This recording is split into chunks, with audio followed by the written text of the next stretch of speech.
What's up, guys? Powerbang here, and I am bringing you guys a farming video today. I simply have been killing it so bad that I just felt guilty not sharing my successes with you guys and giving you guys really a more meticulous breakdown of the strategy that I bring to the farm, why I use it, why it's good, and all of that good stuff. So first off, let's go look at the attack log, guys.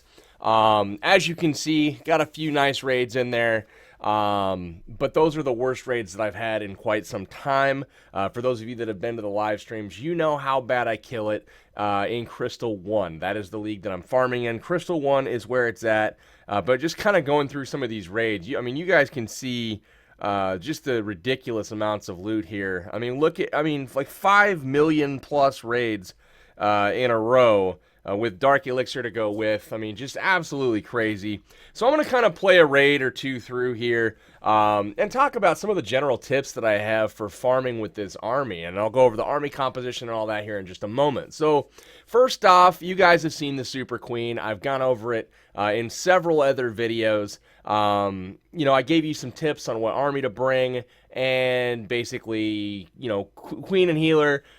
Go hit stuff, make a lot of loot, right? Well, I want to give you guys some more detailed and advanced tips in order to basically bring this army specifically and be able to attack any base that you want and get all of the loot. So first off, my first tip is to be very picky with your targets. Now, you want to make sure that you're attacking bases where you can get all of the loot. You don't want to settle for half of the base where your queen's going to die and you only get a couple storages, therefore only getting half of the loot, making the target that you chose really not worth it. So while you're doing this walking, see this air defense firing here, you want to be on the lookout for air defenses that are set back more than 3 tiles from an external wall. That 3-tile gap is basically, closer than 3 tiles will let your queen take out that air defense as she's walking. Farther away will have her get destroyed, basically like you're seeing right now. So that being said, to avoid the air defenses better,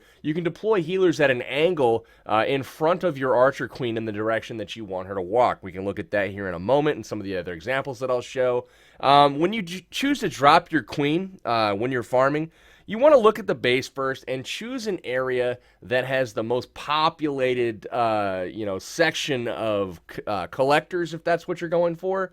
That way you can really optimize what you're taking out with your queen and what is guaranteed that you're going to pick up before things, could potentially go south. Now, another thing, especially at the Town Hall 10 and 11 levels, when you're doing a queen walk, you want to make sure that you pick up the Dark Elixir drills with your queen. So you want to start her in a fashion that's going to pick up 3 different quadrants of those Dark Elixir drills. And that's going to basically make it so that queen can pick up all 3 drills, and in a collector raid when those are full, that is a lot of Dark Elixir. That's like 1,300 plus Dark Elixir that you're missing out on if you chose to drop the queen in the middle of those 2. Basically there's 3, you kind of triangulate them. You want to drop the queen on either, the far left or the far right as far as the Dark Elixir drill. If you drop her in the middle, whichever way she walks, she's going to miss one on the other side. Hopefully that makes sense. Looking for storages is also important from an outer wall. When you look at those storages, that is, something that you can consider. If the loot is split between the storages and the collectors, you want to be able to queen walk the collectors, but at the same time, you can be picking off those storages as you walk as well. So if they're 3 tiles or closer from the wall, that's going to be fair game as well. Wall breakers and jump spells are taken as well, just in case you need to storage dive, like for a Dark Elixir storage, if that's what you're going for. So keep that in mind. So getting into the army composition, guys, let's go ahead and play a raid here. We'll go down to the last one, and we are going to open up. We'll just pause it real quick. And as you can see, a lot of dead bases in Crystal 1, but that doesn't necessarily mean that you're going to get all the loot. This is going to kind of help you guys figure that out. So the army composition, at the bottom of the screen, you can see 112 archers, 8 wall breakers, 8 healers, 3 rage spells, 1 jump spell, 1 freeze spell, and then a poison spell also. Now, the poison spell obviously is for clan castles and Archer Queen or King, if you're walking the Queen and you're going to have to deal with an enemy hero in a concentrated area, you would drop the poison spell. So now that you have the army composition, a lot of people want to know why 8 healers? Can't you do it with 4? Other people said you could do it with 4. Well, absolutely, but when you bring 8, that gives you more margin of error. The ability to split your kill squad. For example, say I wanted my King to come over and hit this side of the base. The Queen, I don't think, could get there, and she's going to start over here, for example. Well, if you dropped in 4 healers on each of them, you could keep both of them up and ready for the next raid. So that's one option. And then also when you have to break into a base with, on one side where you still have the collectors to go after with your Queen, the King can actually break in and help out. So the raids also don't always go right, guys. When you drop your Queen, sometimes she walks the wrong direction. It's all good. So one thing I wanted to point out, be smart about your deployment. Find collectors that are out of range of the defenses and drop troops accordingly. Find things that you can reach outside of the range here and use your troops, to your advantage. Find out how you can most efficiently take down a base and, take it down. So I'm going to be able to get quite a lot here with just singular archers on all of these collectors. That's going to allow for more funneling and more, focused queen walks or even breaking into a base if I can take out all the collectors on the outside. So that's kind of the first tip that I have for you guys. Let's go look at one of these other raids here, and I will show you some more tips. So we'll go down here, and we'll look at this 8th one down.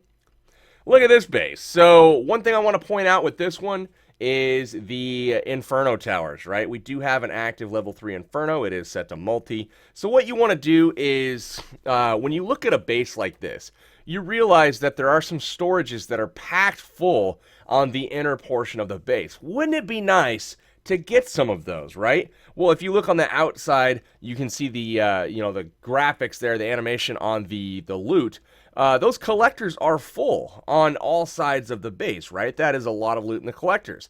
So we want to make sure that we prioritize the collectors. We want to use our archers to go ahead and take out at least one side of the outer ring of the base. Now, in this particular scenario, we're going to take out 2 sides of the base. You'll notice the bottom left and the bottom right side here is going to get taken out with archers. Now, what you want to do when you choose to do this, you don't want to just trickle in archers. You want to make sure that you overwhelm the point defenses that are there, and you take out everything that you need to take out. Now, on the other side, you'll notice my Queen's going to go in, and she is going to break in on this style of base where they have those corner army camp things.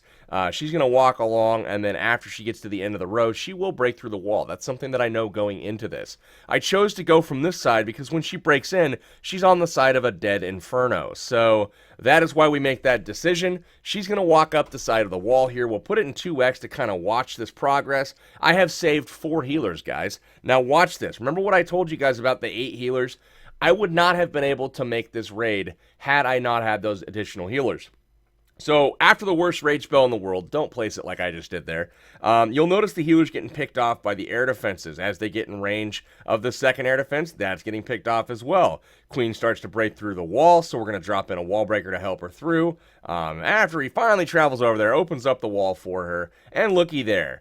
Healers are pretty much dead, but we've got 4 more to back up that Queen walk, so she's going to continue to walk at this point. Now, we still have a King. We still have a, few spells left to go here. I dropped the poison spell on the Queen, as you can see, to slow up her damage. And at this point, I know my Queen is going to walk through this area over here, pick off these collectors, get these storages, and, she could continue, depending on if she stays to the inside or the outside of that ring. She'll either continue to walk down the wall on the outside, or she'll come back to the core if she hugs the inner portion of the wall. Now, I look over here and I notice that this spot is pretty well open to wall breakers, and I can send in my King to pick up a couple extra storages. So we'll continue to watch this raid. The Queen walks, which is great. And I choose to send in some wall breakers here to the right side, and I overwhelm the wall there with more than I need to make sure that it gets opened. Now, once it's open, I can send in my king, and I'll back that up with the remaining archers because I no longer need to funnel, and that's going to help him get through these buildings quicker and also get some of that loot quicker. So I wait till he gets pretty low. Now, the key, guys, as my queen gets into range of the Inferno Tower, this Inferno Tower right there is locked onto my queen. I drop a Rage Spell. One, to help my queen get through the defense in that area much quicker and eventually lock onto the Inferno Tower. That also will boost my healer's healing capacity very, very, greatly. And while my queen is in her Royal Cloak ability, the healers will actually heal her up to full. Now, it's important to remember when you go up against an Inferno Tower in a base, you have 3 interrupts, basically, or 3 get-out-of-jail frees. The first one is a Rage Spell to go ahead and get that queen healed up. The second one is the ability. And with the army composition that I recommend, there's the third one. It's a freeze. Now, notice that the Inferno is down, the queen is healed to full, the healers are still alive, and we've locked onto the Dark Elixir storage, and it is gone now as well. The king has taken out the 2 storages in the interior. And what does this mean, guys? We've taken out all 4 sides of collectors. We did miss a couple, but no big deal. We're willing to let it go because we got 3 sides of storages. So the only one we missed was over on this side, and that is fantastic. We end the raid, and look at the loot, guys. 551,000 gold and 611,000 elixir, 5,000 dark elixir. That's a mammoth raid. There was more there to get, but with that, I mean, how can you be upset with that, right? So that used a few of the rage spells and the freeze spell to go ahead and negate that Inferno Tower. Let's look at a couple. Let's see here. Number 7 down. So we'll go to the bottom, 10, 9, 8, 7. And what we're looking for here is when you're walking, right? We've determined that we want to drop in some, archers here to be smart. And again, you notice these archers are out of range. So we go ahead and drop in just a few. These are in range. So we drop in quite a few to overwhelm. Now, something that is very key. We drop in archers to actually distract the mortar.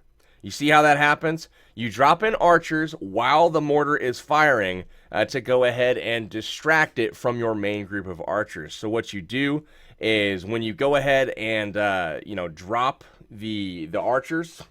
Let's see if we have another example here. Otherwise, I will just restart it. Again, another exposed collector, very cheaply gotten. And the queen is going to continue to walk through the base, which is all fine and good. She starts to beat through the wall, and look at that. Rescuing the queen by wall breaking the wall further down. That redirects her, and rather than breaking the wall where you don't want her to break in, it's able to keep her walking, basically, which is just fine. That's what you want. So continuing on with the raid, she's going to pick off some storages here as well, which is ideal. And again, guys, notice those healers get destroyed by the air defense. Well, looky there. I've got some extra ones to drop in, which is awesome. And here we go. Again, we wait for the mortar to do the distracting. We send in some archers there to get some more loot. And that is how it's done, guys. But let's start this over so I can show you one more thing that we wanted to focus on there. The biggest key for this raid is the mortar distracting. That's another big tip of mine that I do with all archers. Now, okay, so see these 3 archers here? I dropped those on the Dark Barracks. I don't want to kill the Dark Barracks. What I'm looking at is this collector right there. That is the collector that I want. So I first drop in enough archers to where the point defense will not kill them all off before the mortar fires a shot. So it's typically about 3, maybe 4 archers. You will drop them in, and notice what we got there. That mortar fires a shot at them. After the mortar fires, then you can drop archers closer to the mortar than the initial decoy archers. And you drop enough to overwhelm, and then another one you see there, while the point defenses are distracted with that big group of archers, you drop another one before the second mortar shot, and watch the mortar. Boom. So the collector was got with no big issue at all, and the mortar played no factor. So that's another big tip that I use all the time. Looking at the next raid here, this is going to be focusing on saving the archer queen from wall banging, essentially. And we saw a little bit of it in the raid just a minute ago. My goal here was to path to the army camp next, but I kind of messed that up just by messing up the decoys or the deployment spots. So I decided to drop in archers to create that funnel. And she's basically taking out my breadcrumbs right now. So as she approaches the left, to go ahead and take out the storages and whatnot. Notice how she's going to step up as all of that stuff in this compartment is the closest thing to her. So she's going to step up and take it all out. Well, after that is done, notice right about now she's going to start banging that wall. Well, what's going to happen? Well, she's going to go in that wall, get stuck on the core here somewhere, have to fight the king, a few defenses. That's not where we want to go. The loot is down here, so we want to get her walking towards the loot. What do?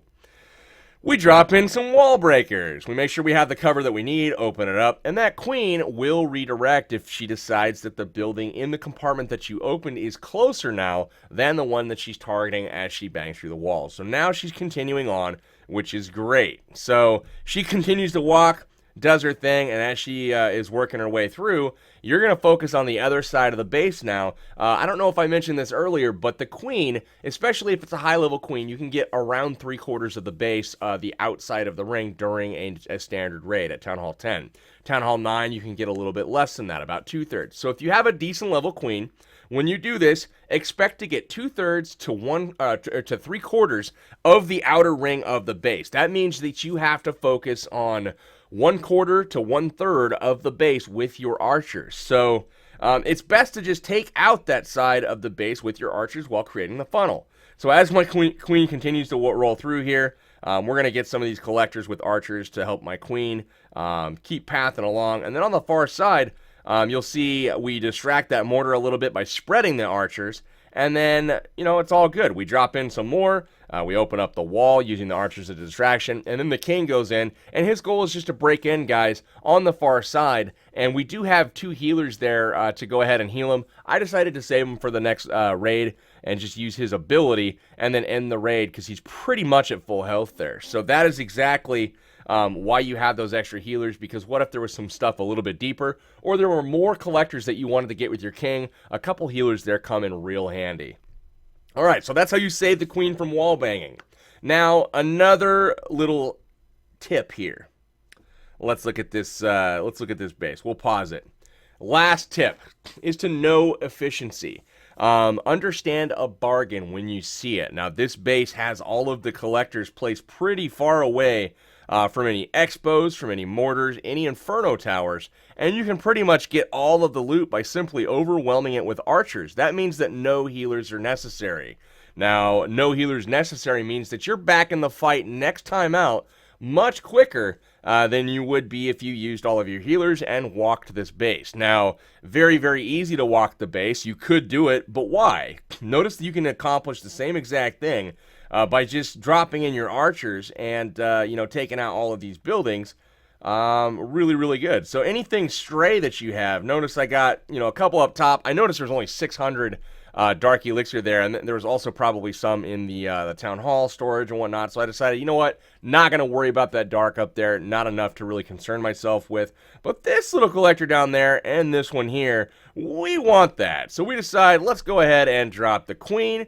We'll just go ahead, plop her down, and, with no healers, we can just use the ability right away, and that is going to keep her safe, get what we need, and leave. Again, guys, not worried at all about wins and losses when it comes to raiding. You're going to win more than you lose, but again, look at the loot, guys. 900,000 resources there, along with some Dark Elixir for no healers, for the cost of a few archers there, and we are back in the fight in just a few minutes after we cook up some archers. But that is that, guys. So hopefully some of these tips have been useful. I know that I answer questions like these all of the time in my live stream. If you have not checked that out, it's a great opportunity to come watch some examples of me doing this live and also ask questions and see why I choose the bases that I do, and also why I skip some of the bases that I skip, because so often people say, oh my god, you just skipped a base with 500,000 of each resource, and I'm like,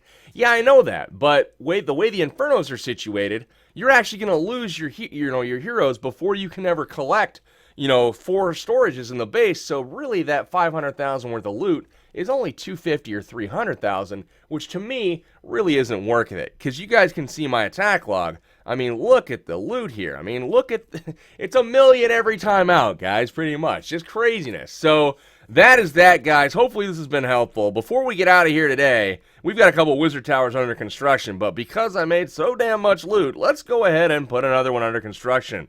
Celebrating this successful day, knocking that thing down. There we go. Still got $1.2 million left in the bank. We'll get started on that last wizard tower, guys. So everything getting maxed out on my base at Town Hall 10. Crushing the farming, though, guys. And this army, the archers, the wall breakers, the healers, is a one-size-fits-all army. It all comes down to how you deploy the army. I'm able to get collectors. I'm able to drill into a certain part of the base. I'm able to very cheaply collect on exposed collectors, whereas when you come with a basically healers and giants and wizards and that kind of thing, you can't always cheaply pick up that outer, collectors, because you have to drop multiple wizards to do that. Whereas, on the exposed collectors where you have this army, it's one archer per collector, and that is dirt cheap. So definitely give this a try. I've really expanded on why I do some of the things that I do in this video. Hopefully that helps, some of the tips that I use to just make hand over fist loot whenever I farm. But that's going to do it for this episode, guys. This is Powerbang. I am signing out till next time, guys. Take care, and come see me on Twitch. The link is right below, right here. And come watch me do this live. Anyways, guys, take care. We'll see you tomorrow.